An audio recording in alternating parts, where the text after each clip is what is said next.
25 tonight. We're still going through the book of Acts. We're almost finished. We've only got just a few chapters left. Winding down Paul's final journey. And yes, as we've mentioned before, this was a missionary journey. It was a journey to the end of his life on earth, but it was also a missionary journey because he preached the gospel all along the way to Rome. And some even say that there was possibly some churches started out of this trip. If you remember last time we talked about Felix, the governor of what we know as Israel. He was the governor, the Roman governor there in Caesarea was the place where he held court, where his headquarters was, if you will. Paul met with him. Felix determined that Paul hadn't done any wrong as far as the Roman law was concerned, but because Paul pressed for it, they're going to hold him over, and Festus, the man who's going to take Felix's place, that's who we're going to look at tonight. We'll get to hear all of it again.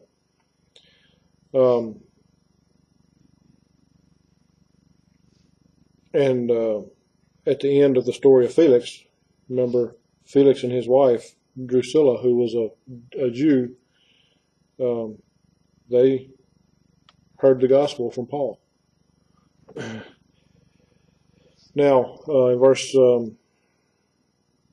27 of chapter 24, we'll start there. It says, "But after 2 years, Porcius Festus came into Felix's room, and Felix, willing to show the Jews a pleasure, left Paul bound." Remember, Festus is going to come in. Felix his term's over. It's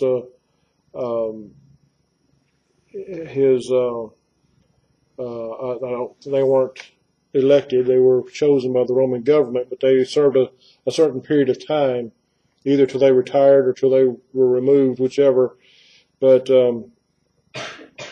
Felix's time is up, and Festus is going to come in as the new governor.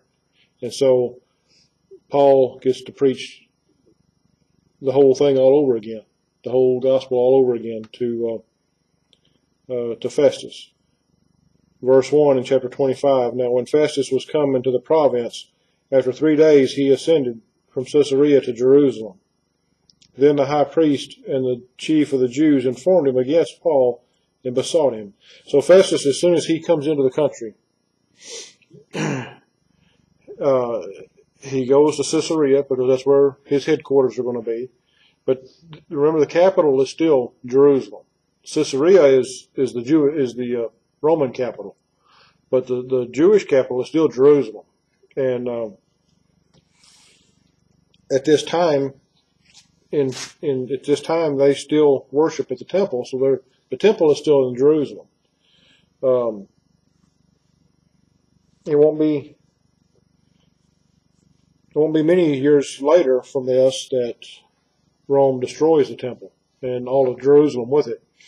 But anyway, Festus goes to Caesarea and then to Jerusalem and meets with the high priest. It says, "Then the high priest and the chief of the Jews informed him against Paul." In other words, they tattled on him. In other words, it's kind of like what we're seeing today. You know, you got one group against another, against Paul, and I'm not comparing our president to Paul. Don't get me wrong. That would be that's not even close. But here you got the high priest and the leaders of the Jews, the Jewish government leaders is what they are. Remember, the priest ruled the Jews, whether it was spiritually or politically. They ruled the Jewish community, and So whatever they wanted went, and they're against Paul because Paul. Remember in our studies, Paul, when he went to the different places, remember the silversmiths that were against him because he was cutting into their pocket, their money. In other words, when he went there and preached the gospel in Ephesus, and the people believed and they were baptized and they joined the church, and the church was organized there. It was a large number in the city that were part of that church. The silversmiths were losing money because people were leaving the worshiping of Diana and quit buying the silver trinkets that they were making and begin worshiping the Lord, and so it was cutting into their profit. It was a similar situation with the Jews. The Jews, as people were saved and joined the church at Jerusalem or joined whatever other church would have been in that area, they were leaving the Jews, they were leaving the temple, and they weren't getting the tithe money that they had been getting. They weren't getting the fresh meat from the offerings. Remember, that was the tradition, and that was a command from the Lord to support the priest at the temple. Was they were to get a portion of the offering, the burnt offerings. That's what was supposed to sustain them physically, and they had been used to getting all that. And now, as thousands of people are leaving Judaism and converting to Christianity, they're not getting the profit they were getting. And remember, this is not the same priest as what we see in the Old Testament. These men were very wicked. There were some wicked priests in the Old Testament too, we know that, but these were not like the originals. These were not godly men at all. These men were after the money. It's obvious. Verse 3, and desired favor against him, that he would send for him to Jerusalem, laying wait in the way to kill him. So the priests were trying to get in the good favor of Festus, and they were hoping that he was going to send for Paul. Remember, Paul's in Caesarea at this time. They're hoping that Festus is going to send for him, and he'll bring him back to Jerusalem. And while he's on the road on the way back, they're going to lay in wait and try to kill him. That's how wicked these guys are. And remember, Paul has not done anything against them, other than he's preached their own doctrine. Remember, he's preached. They accuse him of preaching against Moses and the law, but he hasn't. He's preached what Moses and the law preached, and it's been fulfilled now by the Savior, and so that's what he's preaching. But Festus answered that Paul should be kept at Caesarea, and that he himself would depart shortly thither. Let them therefore, said he, which among you are able, go down with me, and accuse this man, if there be any wickedness in him. And when he had tarried among them more than 10 days, he went down to Caesarea, and the next day, sitting in the judgment seat, commanded Paul to be brought. Remember, at the end of the last chapter, Paul had already spent, was it 2 years? 2 years he had already spent in Caesarea waiting for whatever they were going to do. They didn't even know what they were going to do yet with him. Remember, the Romans couldn't find any fault in him. And the Jews who were trying to accuse him, the Romans saw through them and saw that it was false accusations. He says, let's see, in verse 7, and when he was come, the Jews which came down from Jerusalem stood round about, and laid many and grievous complaints against Paul, which they could not prove. It says. While he answered for himself, neither against the law of the Jews, neither against the temple, nor yet against Caesar, have I offended anything at all. Remember what I said. He's not said anything against the law, not said anything against the temple, other than the fact that the Messiah has come and the Messiah has fulfilled everything that they're trying to do as far as worship is concerned.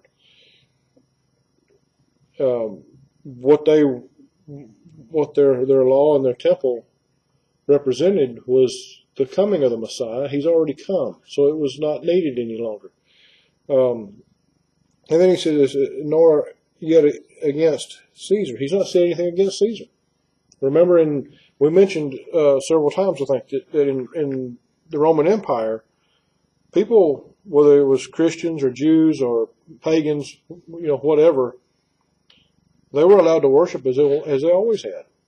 The Romans didn't care. As long as you didn't disturb the peace, they didn't care what you did.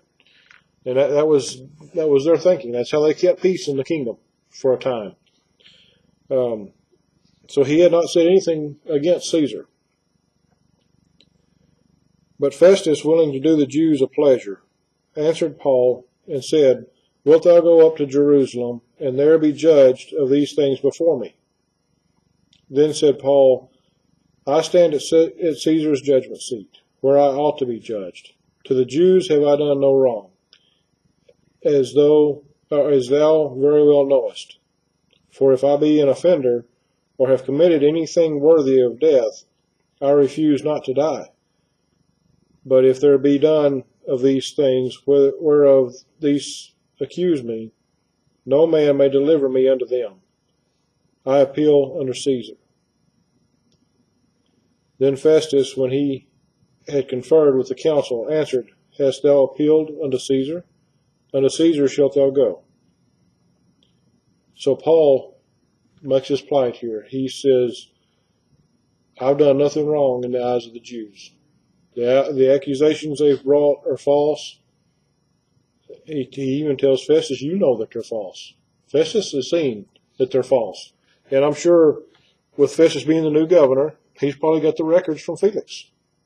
The Romans were good about writing things down. And so he would have had the records from Felix.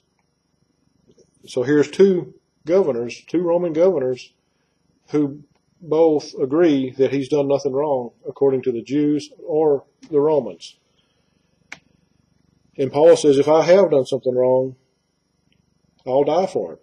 He's not refusing to die. He's refusing to die for, if he's done something wrong, he's not refusing to die. But what he's refusing is to be judged by the Jews because he's not done anything wrong in their eyes. And remember, if he goes back to Jerusalem and they judge him in their court, it's going to be all these false accusations. It's not going to be a fair trial, for one. And so he knows that. So his plea is, remember, Paul's already preached the gospel several times in Jerusalem and at the temple. He's ready to move forward. He's ready to move to Caesar. He wants to go all the way to the top in the land and preach the gospel to the Roman emperor. And so remember we talked about a few studies, a few sermons ago, Paul proved his Roman citizenship to Felix and to the chief captain. He proved his Roman citizenship to him. So he has a right to appeal to Caesar, which means Caesar's appeal, the appeal to Caesar is going to overrule anything the Jews try to do. So